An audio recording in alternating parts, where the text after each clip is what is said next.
As U.S. President Barack Obama demands Israel destroy Jewish communities in YESHA, the Jewish nationalist organizations, Women in Green, the Coalition for a Jewish Dema, and the Kiryat Arba Hebron Gush Etzion Action Committee traveled to some of the threatened outposts. Aaron Deutsch traveled with them. Shalom, Yoni. Shalom, Aaron. So tell us what happened on this event you went on.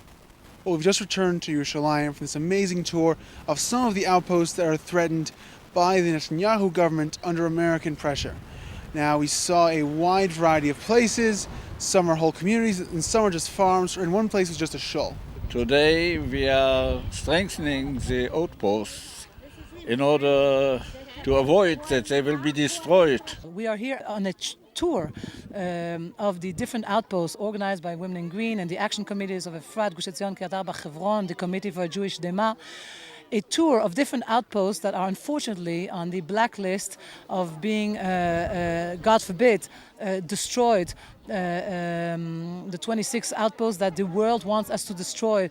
So we came to support, to embrace and hug our brothers in the outposts, in those communities. Now, which outposts exactly did you visit? The first place we went to is a small community called Avigail, because this is reputedly where the biblical story of David and Abigail took place. This is a historic area where King David used to travel, and they believe that the meeting between him and Abigail that's told about in the first book of Samuel took place right in this area.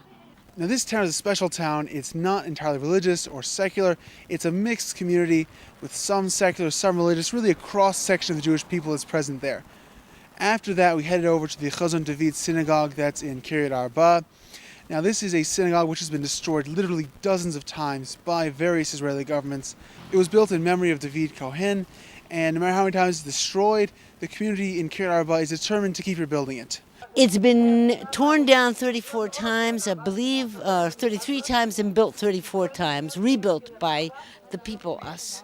After that, we headed to Noam Federman's farm, which has been destroyed 3 times in the past few months. And Noam Federman right now is working on a very original way to raise money to rebuild his farm and build himself a house. Now, Noam Federman is actually raffling off a Torah scroll he was given as a gift with the express purpose of raising money to rebuild his farm and home. Lastly, we stopped by Ma'ale Rechavam. It's a mixed community not that far from Yerushalayim, named after the great Jewish hero Rechavam Ze'evi. And the people there have had their troubles with the government, but they're really persevering.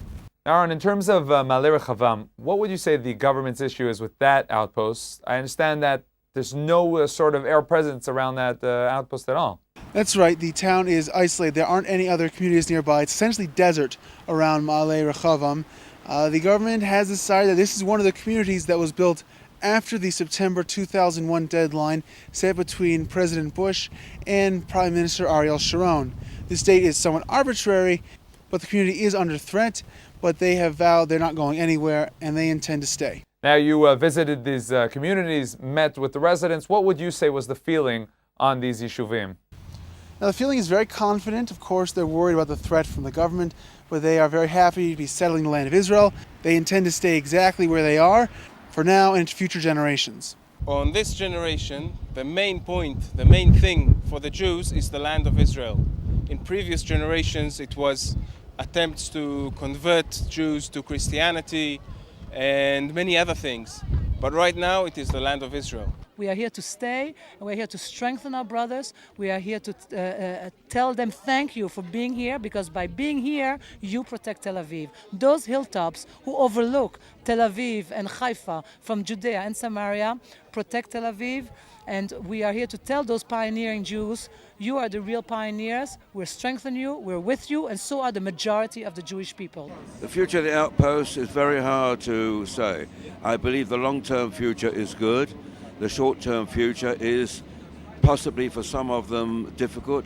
These are really, in my opinion, really chalutzim. They live in very primitive conditions in order to have this place part of the State of Israel. Aaron Deutsch, thank you very much. Thank you, Yoni.